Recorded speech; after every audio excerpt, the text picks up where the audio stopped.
Bienvenidas y bienvenidos al episodio 42 del podcast. Hoy hablaremos sobre amenorrea hipotalámica funcional, que es la desaparición de la menstruación por causas que nos va a explicar muy en detalle nuestro invitado Pau Oller, fisioterapeuta, psiconeuroinmunólogo, máster en PNL y graduado en nutrición y dietética con más de 15 años de experiencia clínica.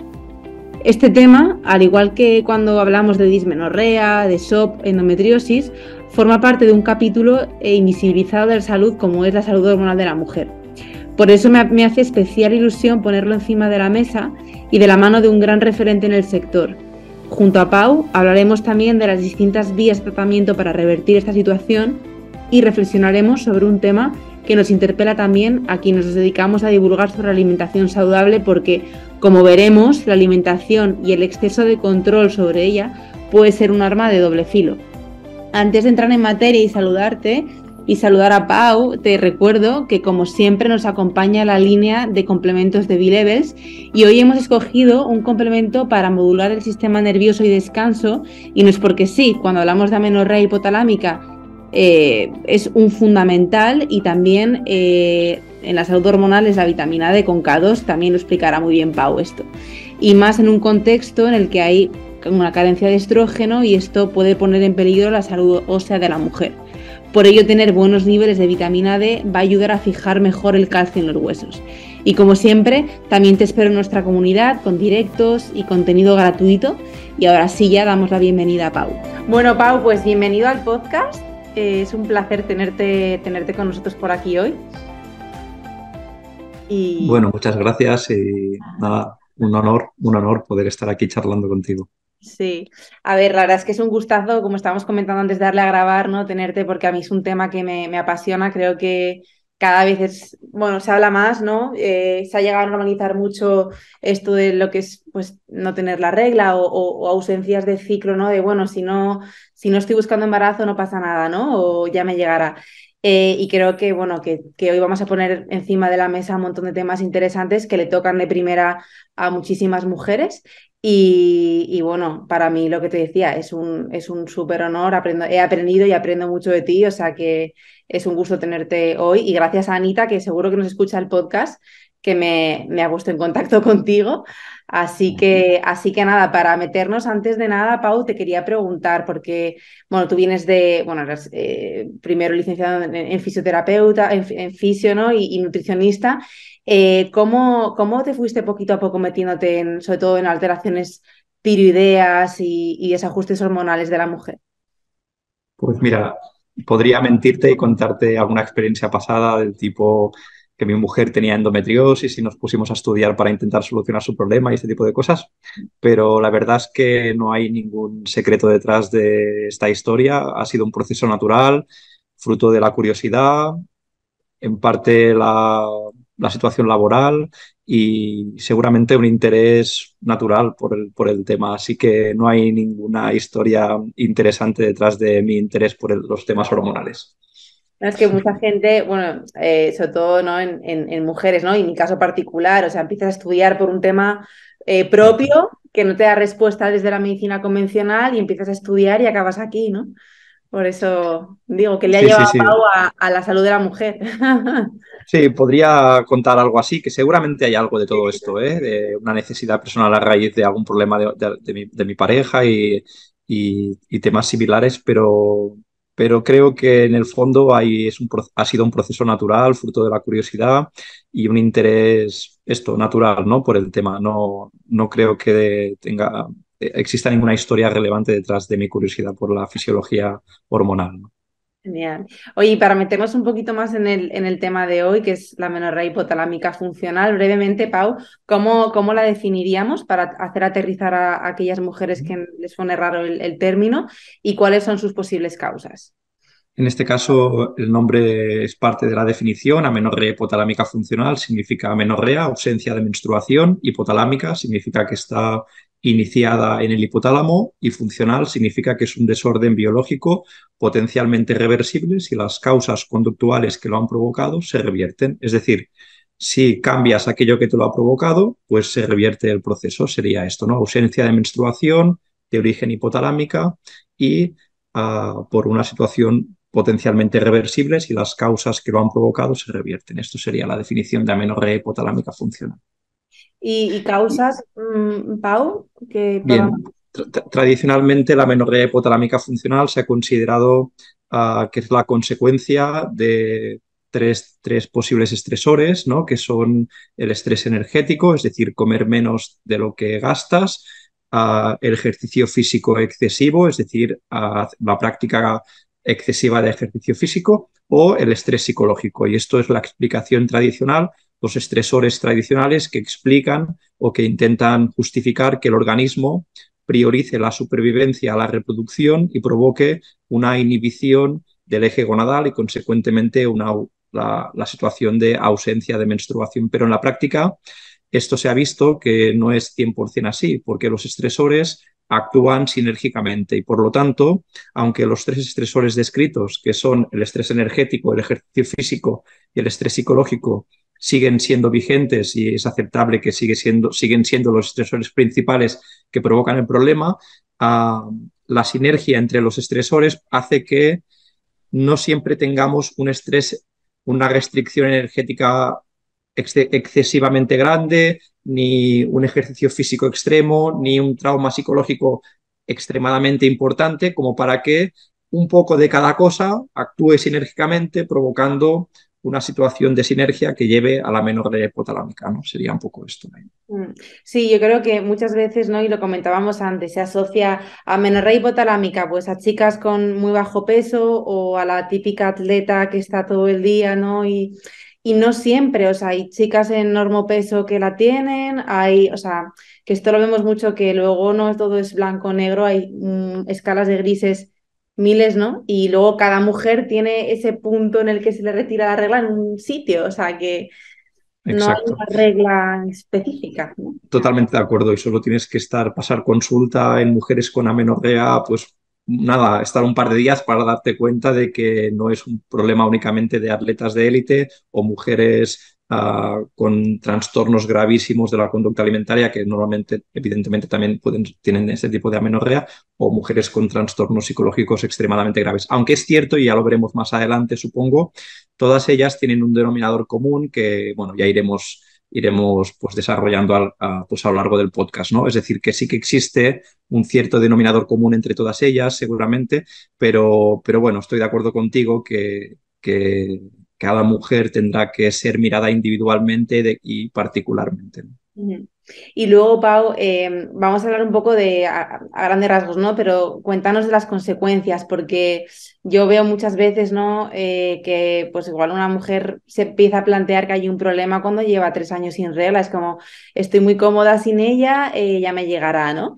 Pero la regla la queremos, no, no evidentemente solo porque es el medio para lograr el embarazo, o sea que tiene un impacto en la salud fundamental. Entonces, ¿cuáles son las consecuencias de esa ausencia de ciclo en época fértil? Es una muy buena pregunta porque yo también me la he hecho muchas veces en el sentido que a veces te encuentras que estás más motivado tú como profesional de la salud para que la paciente recupere, haga los cambios necesarios para recuperar la menstruación que la propia paciente, ¿no? Y a veces te planteas, bueno, pues a lo mejor si no quiere hacer los cambios es porque le compensa, ¿no? Por el motivo que sea. Pero es cierto que la ausencia de menstruación tiene un coste desde el punto de vista de la salud, ¿no? Y que está bien conocer antes de decidir si realmente te compensa o no te compensa hacer los cambios necesarios para recuperar la menstruación, ¿no?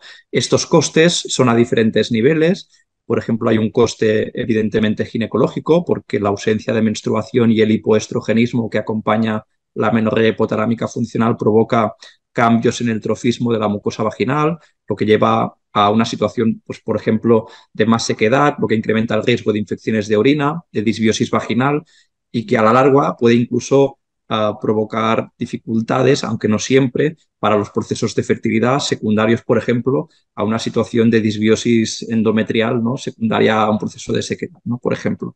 Evidentemente, este cambio en el trofismo ginecológico pues, también puede provocar dificultades a la hora de mantener relaciones sexuales, etcétera, ¿no? Que también pueden tener una cierta afectación en la calidad de vida de las mujeres.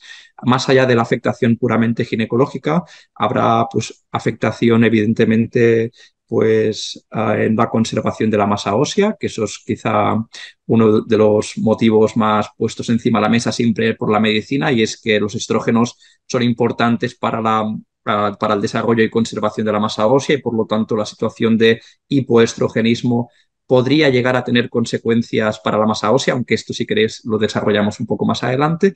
También podríamos hablar de consecuencias a nivel cardiovascular, la ausencia de estrógenos durante la vida fértil, aunque esto no está del todo claro, podría tener repercusiones en la salud del endotelio y a largo plazo podría tener repercusiones en el riesgo cardiovascular, aunque esto tampoco está 100% probado, pero es cierto que a corto plazo se puede encontrar, por ejemplo, aumento de los niveles de colesterol, aumento de los niveles de homocisteína o de otros biomarcadores que pueden hacer pensar que ese hipoestrogenismo puede tener algún tipo de consecuencia cardiovascular, aunque esto también es muy matizable, ¿no? Porque las consecuencias cardiovasculares también serán multifactoriales. No será lo mismo una mujer que se mantiene físicamente activa que otra que solo pues, tiene una menorrea por otra situación, pero que no se mantiene físicamente activa, ¿no?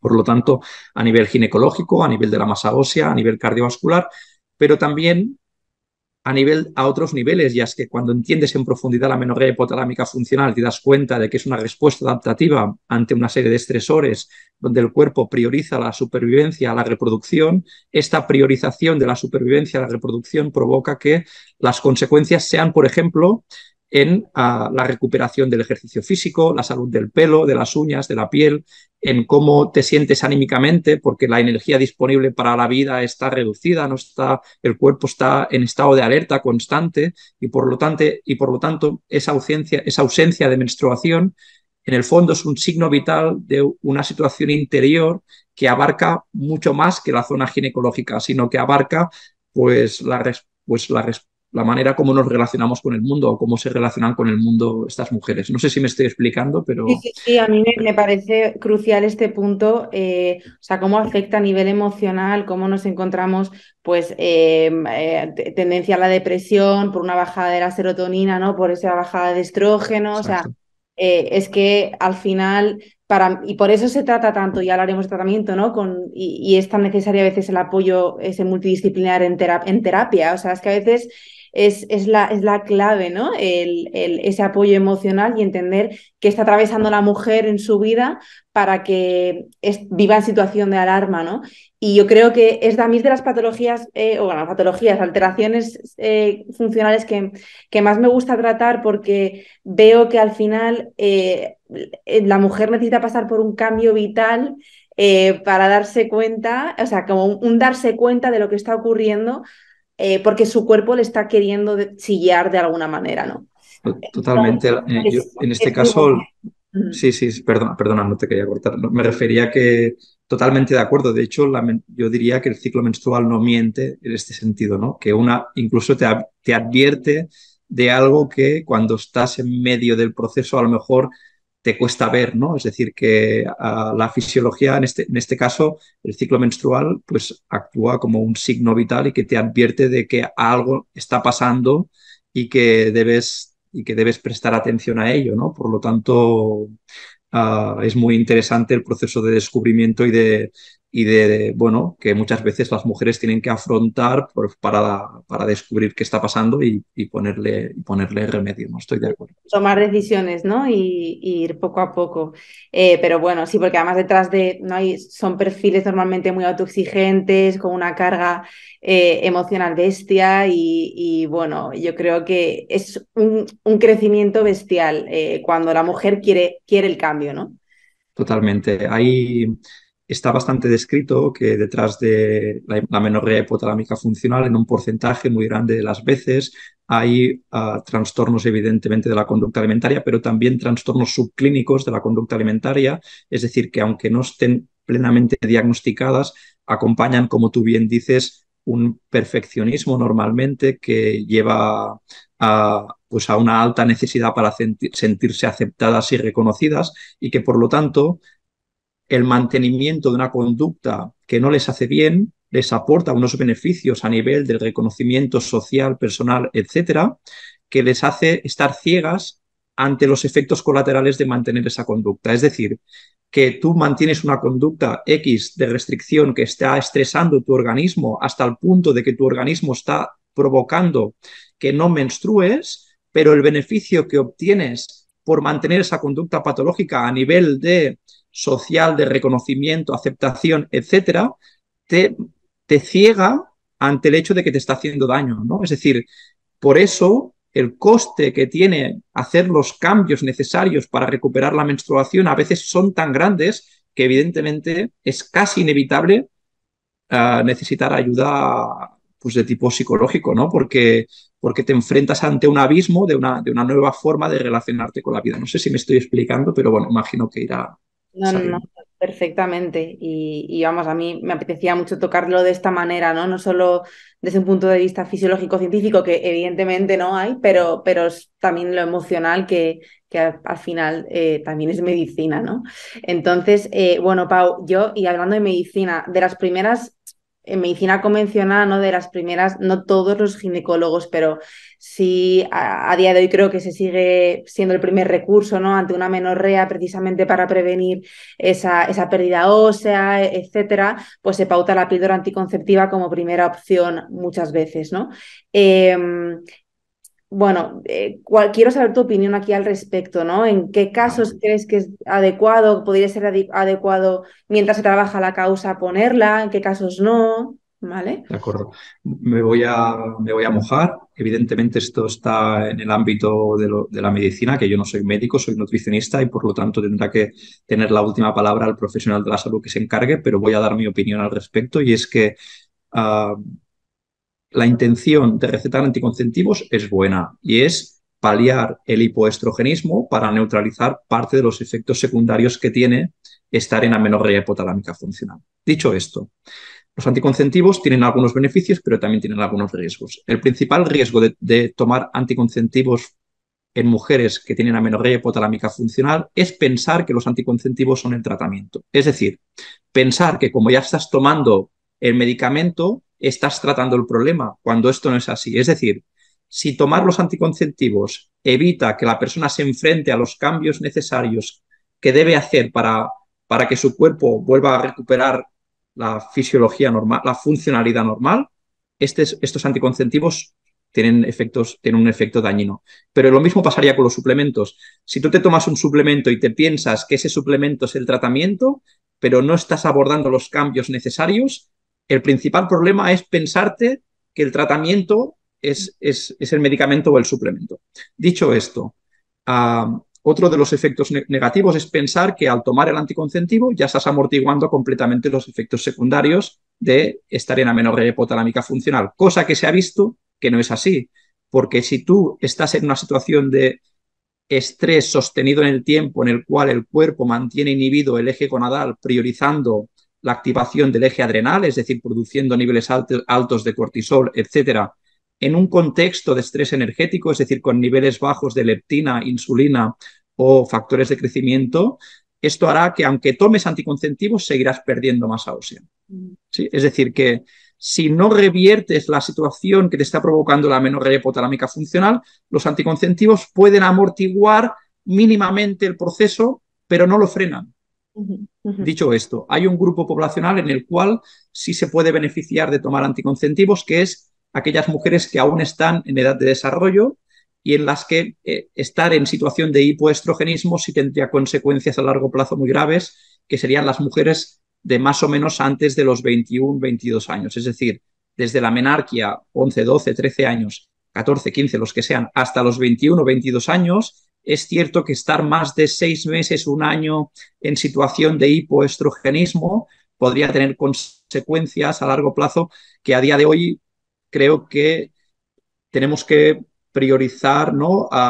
Poniendo en un balance riesgo-beneficio, tomar anticonceptivos sí que podría llegar a tener beneficios por encima del riesgo Uh-huh. en este grupo de mujeres. Siempre que se deje claro que eso no es el tratamiento y que se deje claro que eso amortigua, pero no cura, ¿no? Claro. Sí, yo creo que muchas veces, pues, desde la ignorancia, ¿no? Se ve bueno, yo sangro todos los meses, tengo la regla. pero nadie nos explica que ese sangrado es anovulatorio, que es un sangrado por depilación que no es consecuencia de tu ciclo, es lo que hace la pastilla, ¿no? Y esto no se suele explicar, es como, tómate esto y ya está, ¿no? No todo el mundo, no todos los médicos, pero bueno, se hace, ¿no? Entonces, bueno, creo que está perfectamente explicado y muchas personas les tocará de lleno, estoy convencida. Y Pau, Y, sí, y perdón. sobre todo que me quede claro que no pasa nada. Es decir, aquí el efecto colateral de tomar anticonceptivos no es lo que muchas veces se sospecha sobre ellos, si aumenta el riesgo de trombosis, etcétera, sino pensarte que eso es el problema, ¿no? Es la solución al problema. Eso es el principal riesgo. Si la persona está asumiendo que necesita un proceso paralelo a la toma de anticonceptivos, el efecto colateral se minimiza e incluso puede tener algunos beneficios, ¿no? Sí, sí, sí, totalmente. Y luego, Pau, bueno, muchas veces se confunde una amenorrea hipotalámica, ¿no? Bueno, a veces como que intentamos clasificar cada alteración hormonal y es difícil porque a veces se mezclan unas con otras, ¿no? Pero bueno, hay un tipo, ¿no? de síndrome de ovario poliquístico que se parece mucho a la amenorrea hipotalámica, que es ese SOP adrenal.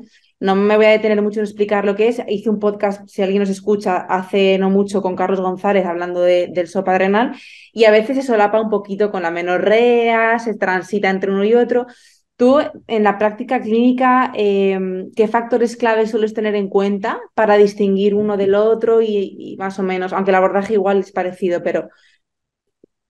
Es verdad que tienen algunos puntos de coincidencia y es verdad que a veces se coincide y se confunde, sobre todo porque en la ecografía se observan a veces pues, características morfológicas en los ovarios que pueden llevar a una cierta confusión, etcétera. Pero hay varios elementos que son muy relevantes y que claramente nos permiten diferenciar entre un SOP no metabólico con hiperproducción de andrógenos a nivel suprarrenal y a una menorrea hipotalámica funcional. Podríamos distinguir varias características. Unas son las características clínicas.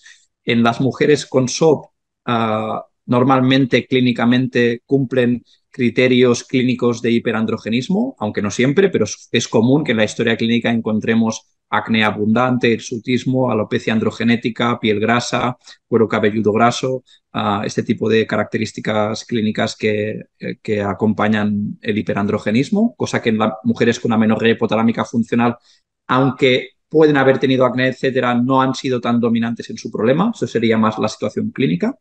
Luego también podríamos encontrar una situación bioquímica y es que en una analítica de gonadotropinas, es decir, de FSH y LH, normalmente en el SOP la ausencia de menstruación es porque los folículos no maduran correctamente porque el equilibrio entre LH y FSH está alterado y en el caso del SOP encontraríamos la LH por encima de la FSH, cosa que en la menorrea hipotalámica funcional esto no debería de ocurrir. La FSH debería de dominar sobre la LH, aunque podrían estar las dos ligeramente reducidas, ¿no? En caso de amenorrea. Por lo tanto, el equilibrio de gonadotropinas podría ayudar a diferenciar.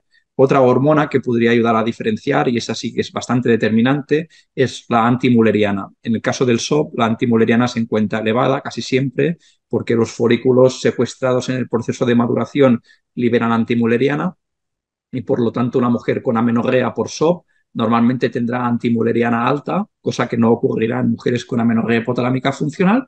Y luego existen algunas pruebas que también son relevantes. Una es si hay proliferación endometrial o no. Por ejemplo, mujeres que dicen, yo hace un año que no tengo la menstruación, pero cada 3 meses o cada 4 tengo unas pequeñas pérdidas, eso te indica que hay proliferación. Por lo tanto, eso descarta no 100%, pero descarta casi por completo una menorrea hipotalámica funcional. O, por ejemplo, hay mujeres que a nivel ginecológico se les administra 14, 15 días, 10 días de progesterona y luego se les retira y se les dice, a ver si al retirar la progesterona tienes sangrado, ¿no? Si al retirar la progesterona tienes sangrado, eso confirma que hay proliferación endometrial. Si al retirar la progesterona no hay sangrado, no hay proliferación. Luego, en el caso de la menorrea hipotalámica funcional, normalmente no hay ningún tipo de proliferación, lo que haría que la progesterona, al retirarla, no iría acompañada normalmente de ningún tipo de sangrado, ¿no? Por lo tanto, las características clínicas del hiperandrogenismo, el equilibrio FSH-LH, la antimuleriana y pues la posible o no proliferación del endometrio serían las características que ayudarían a la diferencia entre una y otra, creo que sería. Súper, súper, súper claro.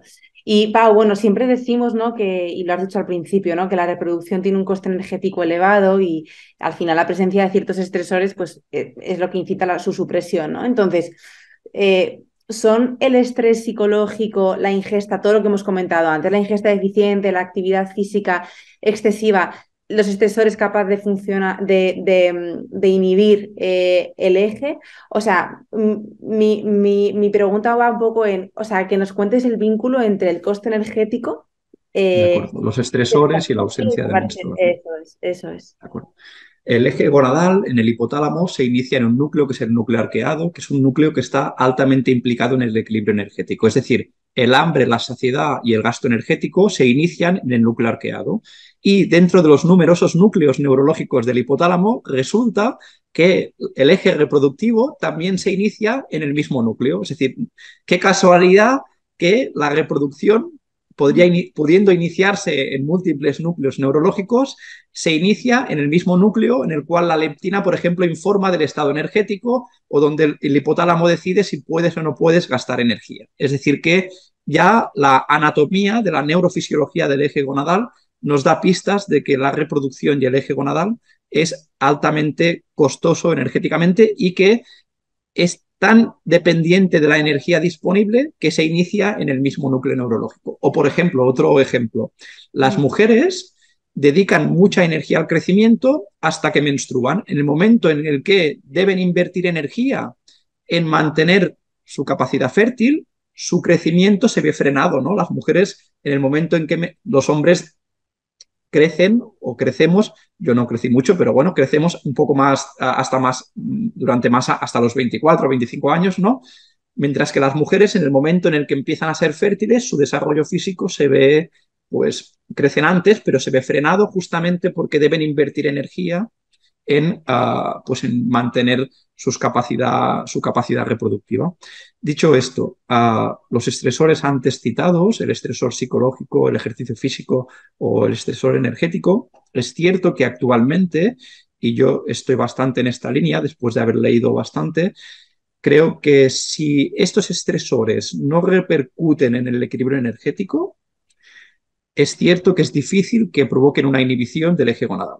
Es decir, que un estresor psicológico puede inhibir el eje gonadal únicamente si repercute en el equilibrio energético. Por ejemplo, ¿de qué manera? Ya sea porque el propio estresor es costoso energéticamente, porque se sabe que el gasto neurológico puede llegar a ser muy alto y eso puede aumentar las necesidades energéticas, o porque el propio estrés lleve a un cambio conductual que te lleve a un cambio en la ingesta energética, ¿no? Es decir, que ¿no? A veces pues, el propio estrés te lleva a comer menos, etc. Es decir, que es cierto que si no hay estrés energético, difícilmente se provoque una inhibición del eje gonadal por mucho estrés, mucho ejercicio físico o mucha restricción dietética que hagas, ¿no? Por lo tanto, sí que es cierto, pero esto no debe simplificar la búsqueda de soluciones, ¿no? La simplificación sería, pues come más y muévete menos, ¿no?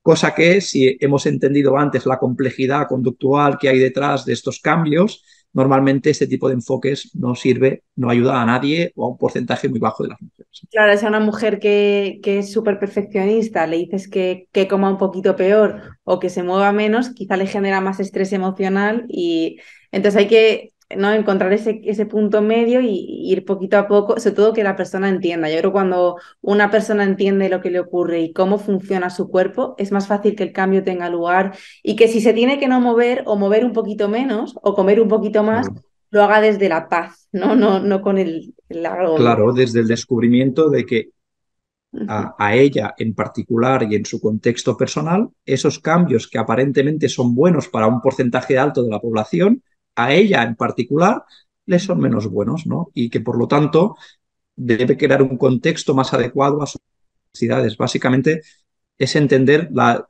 individualidad de la terapia, no las particularidades de cada uno de nosotros como seres únicos que somos en el mundo, porque no somos ni mejores ni peores, que diría Víctor Amat, pero somos únicos, ¿no? Por lo tanto, entender esto, y esto es un proceso, estoy de acuerdo que es un proceso. Mm.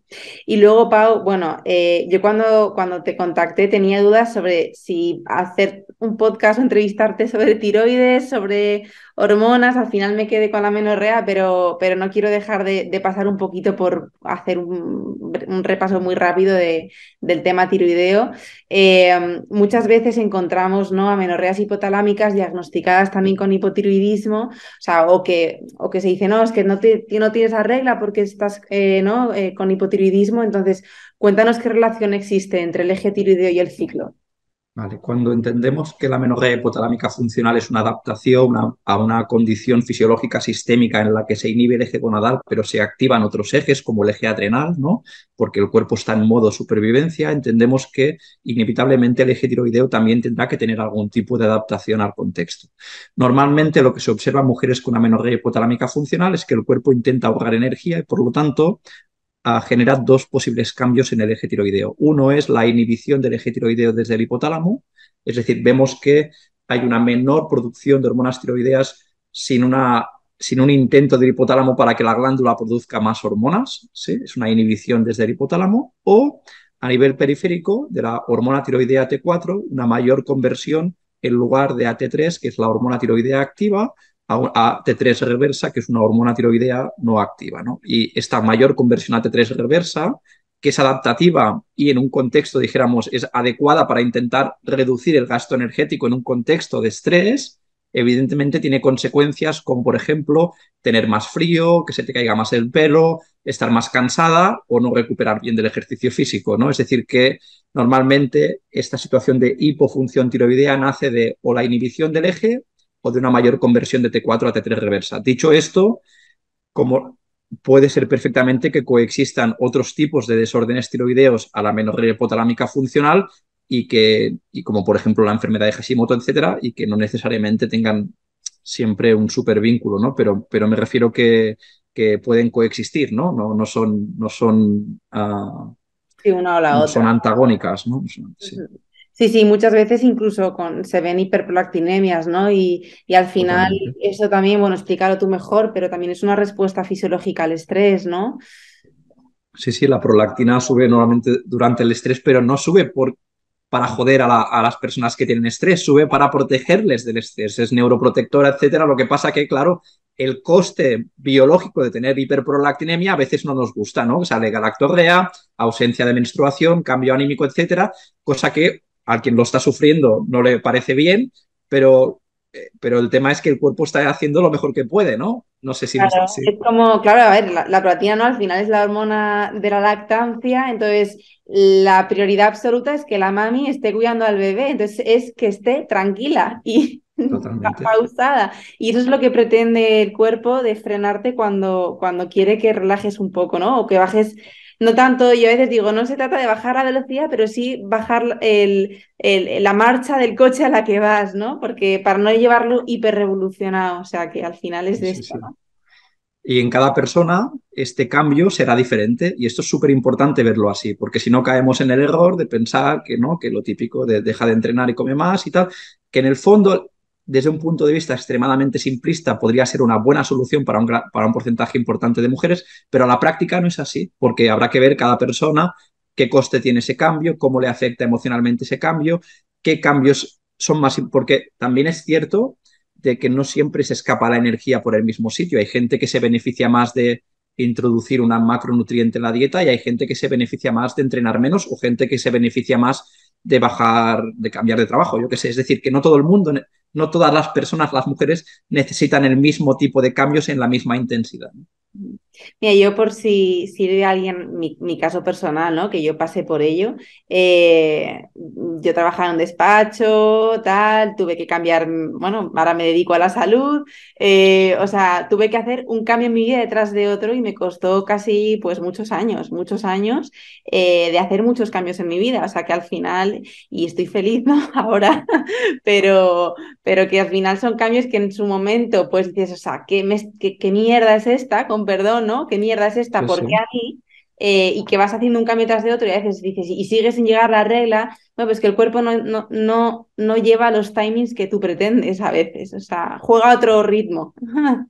Y esto es muy importante porque en primates se ha observado como la modificación del estresor provoca la recuperación inmediata de la menstruación, cosa que en humanos esto no es así, porque el hipotálamo es mucho más cauteloso en el sentido de que ante la reducción de la exposición al estresor, se mantiene la situación de alerta un poco más de tiempo como mecanismo adaptativo para decir, vale, a ver, ¿este cambio realmente es un cambio real o sigo estando en un contexto estresante? Es decir, que el cambio que te lleve a la recuperación de la menstruación es importante, pero también es importante mantenerlo en el tiempo. Y esto es absolutamente determinante. Bueno, pues Pau, también quería hablar de esto que lo hemos nombrado por encima, ¿no? Normalmente se asocia retirada de la regla a bajo porcentaje graso, pero hemos dicho no siempre es así, ¿no? Entonces, bueno, te quería preguntar, ¿podríamos decir entonces que tiene más importancia la disponibilidad energética de la que estamos hablando que el porcentaje graso como tal? ¿Qué nos dirías aquí? Sí, el ejemplo típico es el que siempre se pone, pero que es muy válido, que es el de las mujeres que son sometidas a cirugía bariátrica por obesidad mórbida, ¿no? Como la bajada brusca de la energía disponible, a pesar de seguir estando o seguir teniendo obesidad, les provoca la retirada de la menstruación, ¿no? Es decir, cómo en el fondo es la ausencia de energía, pero alguien me podrá preguntar, ¿pero cómo puede ser que alguien que esté en ausencia de energía no pierda mucho peso y se vea, ¿no?, con un porcentaje muy bajo de grasa? Y es porque la respuesta adaptativa del organismo es ahorrar energía y por lo tanto, incluso en un estrés energético muy grande, a veces el cuerpo adapta este gasto energético para que no sigas perdiendo peso, ¿no? Es decir, que no siempre veremos un porcentaje graso excesivamente bajo, etcétera, sino el denominador común está en que los estresores han llevado a un cambio conductual y biológico que ha llevado a un estrés energético que ha provocado que el cuerpo se adapte, pero no siempre lo asociaremos al perfil típicamente que uno se imagina, ¿no? Como mujeres con un porcentaje graso extremadamente bajo, etcétera, ¿no? Estoy de acuerdo, sí, sí. Vale, bueno, yo creo que ha quedado súper claro y lo van a lo van a entender porque hemos hecho mucho hincapié en que no es cuestión del porcentaje graso, o sea, lo hemos dicho ya. Claro. Bueno, y Aunque vamos también, sí, perdón. si me permites un pequeño inciso, también es verdad, yo que un poco estuve en un extremo, ¿no?, de donde la grasa era todo lo que importaba, luego el extremo contrario, donde no es la grasa. Tengo que decir que quizá también hay un punto medio en el cual, si tú, por ejemplo, si nos está escuchando una mujer que tiene amenorrea hipotalámica funcional y piensa en la última época que tuvo la menstruación regular y mira qué peso tenía entonces y se fija en el peso que tiene ahora, es cierto de que sí hay mucha diferencia, es probable, aunque no es el único factor, que el cambio conductual que necesite le lleve a ganar algún kilo. Y esto hay que advertirlo porque hay que estar preparado para que esto ocurra, porque a veces cuesta asumir este cambio, ¿no? Porque uno se ve diferente. A ver, yo no he tenido amenorrea hipotalámica funcional como te puedes imaginar, pero sí que he estado en una situación de estrés energético grave, con inhibición importante de mis ejes endocrinos, etcétera, por estrés energético, por ejemplo, cuando corría carreras de ultradistancia, ¿no? Donde, por ejemplo, tenía una frecuencia cardíaca en reposo de 36 pulsaciones por minuto, las manos siempre frías, se me caía el pelo y no podía hacer otra cosa que correr porque era lo único que me daba al cuerpo, ¿no? Es decir, que en ese sentido, y el cambio que necesité para recuperar mi salud tuvo un coste, ¿no? Es decir, yo cuando me vi a mí mismo siendo menos capaz de correr tanto, a pesar de que tuvo muchos beneficios en cosas en mí, tuvo también un coste. Es decir, yo tuve que asumir que eso era parte de mi proceso, aunque luego haya podido recuperar o no esa capacidad de correr, pero a corto plazo para mí fue un duelo, ¿no? Un duelo importante que luego me ha llevado donde sea, ¿no? Pero bueno, hay que estar también a veces preparada para asumir que a veces el peso va a tener que aumentar o va a aumentar como consecuencia de los cambios y que luego ya verás qué haces con ello, pero que hay que estar abierta a que esto pueda pasar, ¿no? Desde luego, y bueno, esto linka mucho a la parte ¿no? de ahora de abordaje de herramientas que quería que tocáramos, ¿no? Que en primer lugar, hablando de estrategias nutricionales, ¿no? Que hablemos mucho de, pues, de la importancia de esos carbos, de la leptina, cómo estimulan los carbohidratos la leptina, y ahí está muy linkado a lo que tú dices, que a veces pues ocurre que se gana peso como consecuencia natural, ¿no? Claro, y luego ya veremos, pero como mínimo a corto plazo es una podría llegar a ser una consecuencia natural. Si, como bien dices, pues desde el punto de vista de la estrategia puramente nutricional, la no restricción de cualquier macronutriente es importante porque más allá de la teoría, la práctica, la restricción de cualquier macronutriente normalmente a medio o largo plazo lleva a una restricción calórica y esto es parte del secreto que a veces no es bien aceptado, pero que solo hace falta ver a 10 mujeres con amenorrea hipotalámica funcional para darte cuenta de que Mm. esto normalmente es así. Dentro de esta restricción de macronutrientes, evidentemente cada macronutriente tiene su papel, ¿no? Pues las proteínas tienen un papel más estructural, ¿no? Que es importante para la conservación del hueso, de la piel, del músculo, del pelo, etcétera. Pues las grasas tienen pues una implicación más de tipo energética, pero también hormonal, ¿no? Para poder tener sustrato energético para producir hormonas esteroideas como los estrógenos, etcétera. Y los carbohidratos, además del impacto del aporte energético, tienen un impacto endocrino, como bien dices, en cuanto a la liberación de hormonas anabólicas como la insulina o de hormonas como la leptina, porque es el macronutriente que más estimula la leptina, que van a tener también su papel en ayudar a que el hipotálamo salga de esta situación de estrés, ¿no? En el cual se encuentra y por lo tanto la no restricción, siempre que sea posible, de ningún macronutriente es parte del camino normalmente, ¿eh? Luego habrá mil casos y tal, pero está bien poner encima de la mesa que esto a veces es necesario, ¿no? Para estar como mínimo preparada, que a veces cuesta aceptar de que hay, ¿no? Porque las creencias alrededor de diferentes macronutrientes a veces llevan a que pensar que una cosa es más sana. Mira, por ejemplo, si tú miras los estudios de las mujeres con amenorrea hipotalámica funcional de los años 90, todas comían menos grasa Claro. porque era el macronutriente denostado, Ahora. ¿no? Era productos light, no sé qué, no sé cuántos, etcétera. Si lo miras ahora, todas consumen menos carbohidratos, ¿sí? Y ya no voy a entrar en un debate sobre si es sano o no es sano, yo me dedico, o sea, estoy hablando únicamente de este perfil, de esta mujer y tal, donde restringir, en este caso, los carbohidratos normalmente no es un buen camino para recuperar la homeostasis. No, y que muchas veces pasa por esa flexibilidad de la conducta, ¿no? Es que pasa por ahí, por ser menos rígidas. Y a veces, en este caso, un 6 o un 7 es la perfección, no ese 10, ¿no? Sino que ese 6 y ese 7 es hacer las cosas un poquito peor, es lo que buscamos, ¿no? Sí, O sí, sea, sí, sí, sí. Y, cuesta mucho, ¿no? y Ujú. llevarlo con dignidad, ¿no? Con la dignidad suficiente de poder disfrutar de un 7 que también puede estar bien, ¿no? No sé. Efectivamente.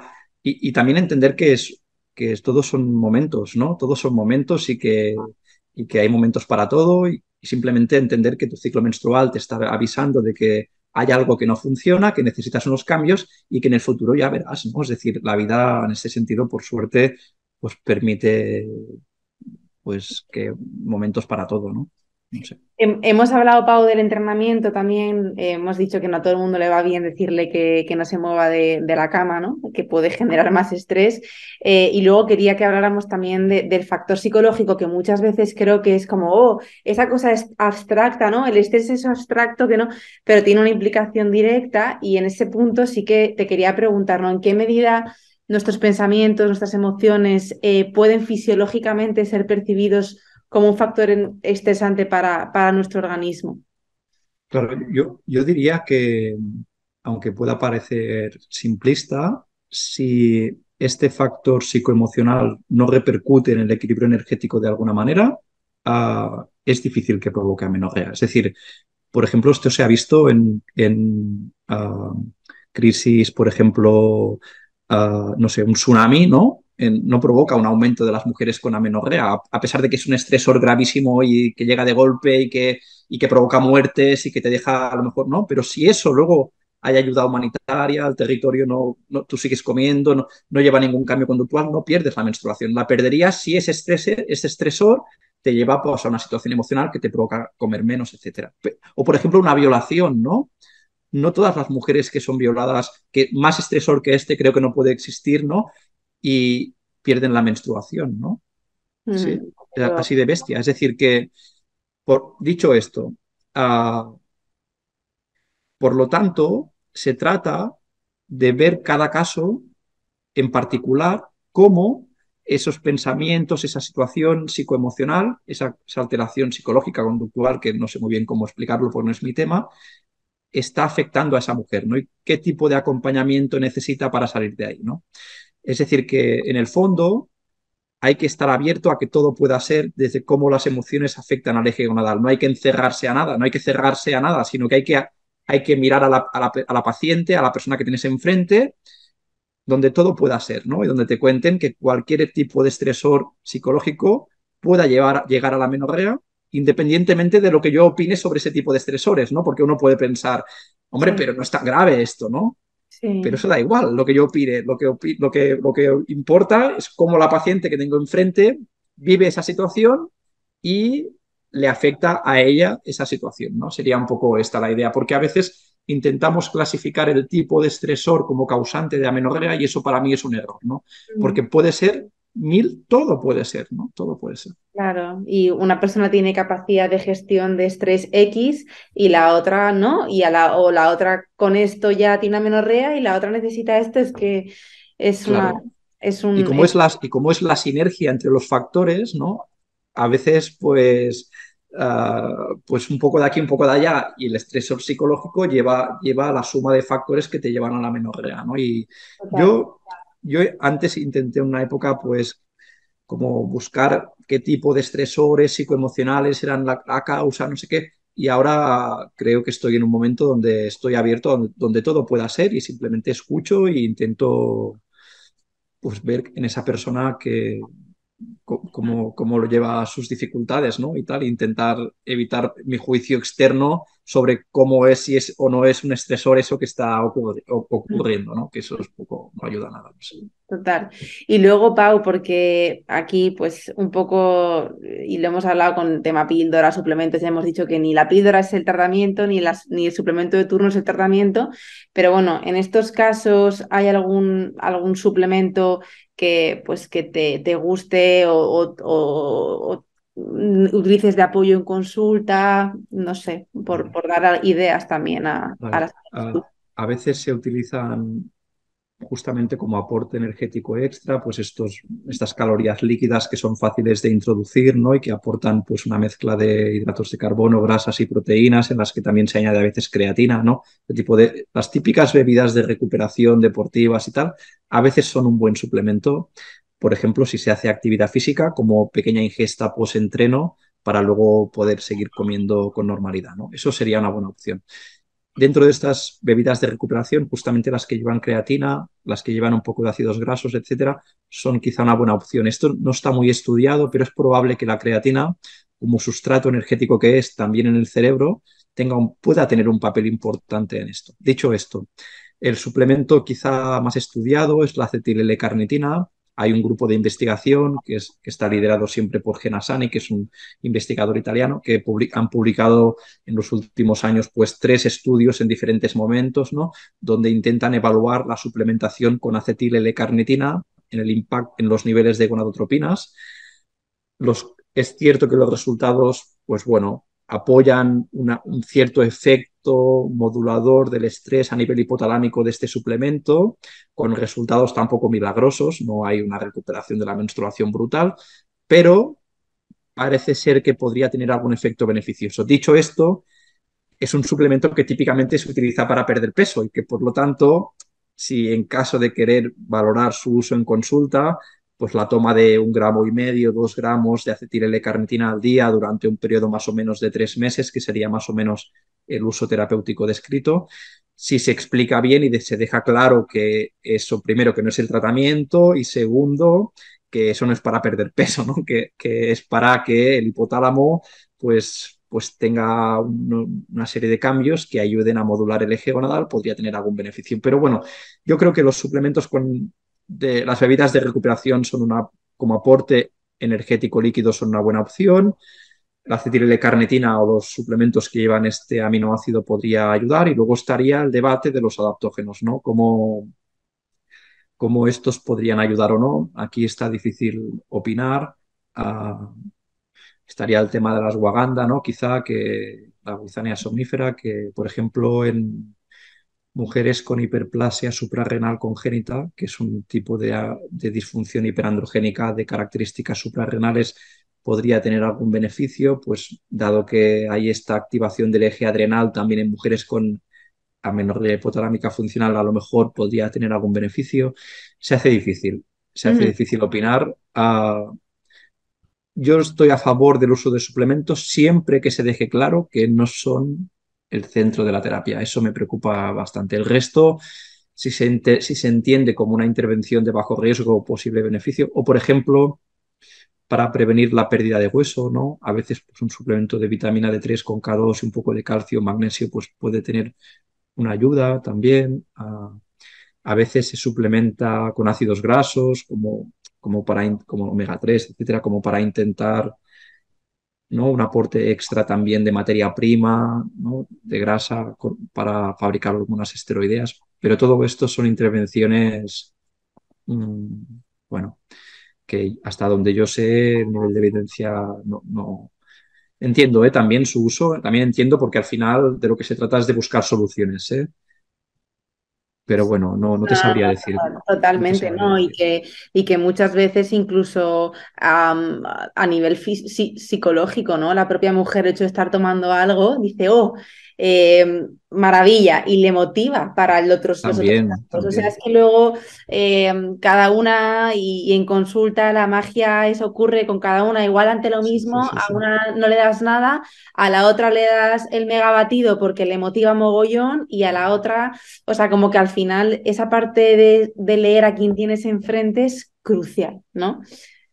Yo a veces me siento, y justamente estoy en una época así donde me siento a veces pues muy pseudocientífico con este Sí, tipo de visión, pero es que no me puedo liberar de ella porque es que yo lo creo profundamente que esto es sí. así. Es decir, hay una parte no específica en nuestro razonamiento clínico y las intervenciones que también modulan cambios en la fisiología humana y que deben ser tenidos en cuenta en consulta y que a día de hoy sea difícil medir o explicar no significa que no existan, ¿no? No sé, Así es. yo Sí, lo sí. veo así, yo lo veo como tú y no me puedo liberar de esta manera porque es que lo creo en lo más profundo de mí, ¿no? No sé cómo decirlo, No, ¿no? no, Sí, sí. estamos, vamos, yo opino exactamente igual.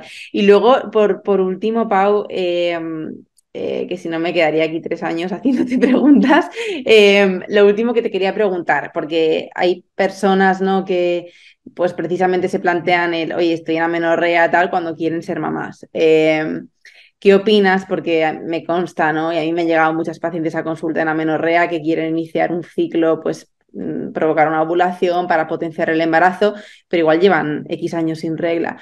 Entonces, ¿tiene sentido, no? ¿Crees que es una condición, un punto de partida favorable para lograr el embarazo? Cuéntanos un poco aquí tu visión.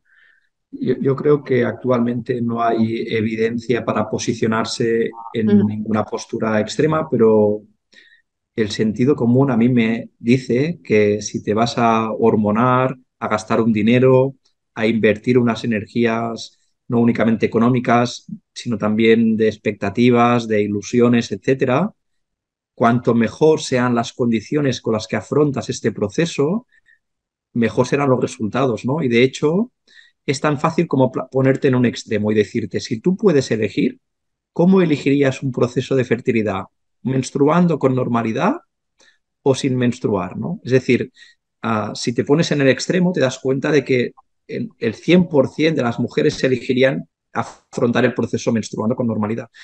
Porque tenemos que entender que la menorrea hipotalámica funcional, la inhibición del eje gonadal, no es el principal factor. Hay la activación del eje adrenal, hay una inhibición del eje tiroideo, etcétera, que también van a repercutir en la fertilidad y por lo tanto pensar que es únicamente un problema de que, de que los folículos no maduran y que eso se induce farmacológicamente, es obviar el resto de elementos fisiológicos que envuelven esta situación fisiopatológica, ¿no? Y por lo tanto, yo diría que, aunque entiendo que algunas mujeres decidan someterse a una estimulación y a un proceso de fertilidad a pesar de tener amenorrea hipotalámica funcional, lo entiendo porque las circunstancias son muchas y variadas, yo animaría siempre que sea posible, afrontar pues, este cambio conductual necesario para aunque luego te estimulen aún tener amenorrea, como mínimo las condiciones sean las mejores, sean lo mejor posible en términos energéticos, de estrés, etcétera. No, no sé cómo lo ves, Sí, pero no, no, totalmente. Para mí, o sea, como que, aunque sea difícil, ¿no? De a veces de trasladarlo en consulta, porque quizá, pues la edad también es un factor que entra en juego, hay más prisas, ¿no? Creo que tiene una lógica de sentido común aplastante y es si tu cuerpo está luchando contra un estresor, ahora mismo el estresor adicional de ser mamá está boicoteando aún más esa causa, ¿no? Y vamos, esto, más allá o sea, digo, ¿quién no sabe pues, que una situación favorable a nivel emocional o por lo menos de algo mínimo de tranquilidad para que se dé ese embarazo es necesario, ¿no? Entonces es sentido común. Aún así, entiendo la dificultad que atraviesa cada pareja en este sentido, ¿no? Sobre todo cuando jugamos con el factor tiempo. sí, Pero a veces, pues precisamente darte unos meses más de trabajo tuyo, funcional, incluso de aprender a ser mamá antes de una misma, yo creo que esto, como antes de ser mamá de otros, cuidarte a ti, es algo que deberías, vamos, yo lo veo así, ¿no? Como sí, darse esa sí, oportunidad sí, a sí, la mujer. sí. Sí, es lo que comentas, ¿eh? Luego, luego a nivel individual, luego en consulta, nunca se me pasaría por la cabeza juzgar a nadie Efectivamente, que claro. actúa en una línea diferente, ¿no? Pero es cierto que si hablamos de manera genérica y en modo teórico, pues es altamente recomendable prestar atención a qué está ocurriendo en tu cuerpo antes de someterte a un tratamiento de fertilidad. Pero bueno, es cierto que quizá estamos equivocados, ¿eh? También, así que bueno, que cada cual haga lo que pueda, pero bueno, a día de hoy yo estoy más en esta línea de pensar que el sentido común me dice que cuanto mejor sea la biodisponibilidad energética, menor la activación del eje adrenal, mayor la función tiroidea, etcétera, mejor contexto neuroendocrino tendrás para que todo vaya bien, sabiendo que vas a invertir pues, un dinero, unas ilusiones, etcétera, que, bueno, que tienen un coste, ¿no? Eso es. Y Pau, ya último, y esta te prometo que no es difícil, ¿dónde te podemos encontrar? ¿Dónde te pueden encontrar? Porque, bueno, yo sé que eres profe, estás en el mundo académico, pero bueno, si pasas consulta, bueno, cuéntanos un poquito dónde te encontramos, porque en redes es complicado verte, o sea. Bueno, yo tengo una consulta, bueno, me dedico a la consulta privada, ¿no? Desde hace ya muchos años, más de 15. Ah, bueno, se llama laconsulta.net, creo que es la web, no tengo, no, la verdad es que no lo sé muy bien, pero bueno, es una consulta que hacemos presencial, a veces online también, depende de quién lo necesite. Y luego pues participo de formaciones, ¿no? Es sabido que yo soy amante de esto que ahora está de moda, pero que yo me enamoré de ello hace ya muchos años, que es la psiconeuroinmunología. A veces participo de formaciones de PNI, a pesar de sus lados oscuros, que también existen, pero eso es como todas las relaciones de amor, ¿no? No siempre hay, no siempre la perfección está detrás de las relaciones de enamoramiento y eso es mi experiencia personal con la PNI. También tengo, hacemos una formación en una academia que se llama CEAN, donde hacemos una formación de nutrición y salud hormonal femenina y salud hormonal tiroidea, donde bueno, mira, no me esperaba la pregunta y sabes que el tema del marketing me incomoda bastante, pero gracias por hacerla porque si a alguien le llega esta idea y le parece interesante el curso, pues mira, siempre es Claro bienvenido. que sí, claro que sí, hombre, yo Sí, es que sí. estaba buscando antes tu web, he visto lo de la consulta.net, digo, pero si yo sé que Pau está en mil movidas, ¿cómo no lo soy capaz de encontrarlo? Sí, sí. Mira, tenía una web personal y caducó hace un tiempo, ni me enteré, me lo dijo la persona que me la hizo en plan, tío, que ya no existe la web y hostia, mira, pues Pero sí, yo lo este digo no. siempre, ¿eh? O sea, para mí, y no es peloteo, pero lo digo siempre, personas que están muy en redes, que están muy encima, o sea, vamos, para mí es, o se es muy buen empresario a veces, o se está muy en el barro y estás muy en la consulta y en la gente, pero es a veces humanamente, es imposible llegar a todo. eh, Claro, y la gente que tiene pasión por la consulta, pasión por la formación, a no ser que tenga mucho apoyo, es complicado que se saque brillo en marketing, como tú dices, ¿no? Así es. Entonces, Sin duda no es mi mayor habilidad, así que vamos a cambiar de tema, que yo necesito mucha terapia en este sentido. pues nada, Pau, millones de gracias por tu conocimiento, por el rato, me ha encantado y creo que, vamos, a muchas mujeres les va a dar luz y visibilidad. Y nada, nos vemos en Gracias. otra si me dejas y gracias. Sí, no, gracias a ti por la confianza. Espero que a alguien le sea útil lo hablado. Si te gusta la filosofía de B-Levels, te esperamos dentro de nuestra comunidad, donde tendrás acceso a contenido gratuito, protocolos de salud y eventos de la mano de profesionales reconocidos en el ámbito de la salud integrativa.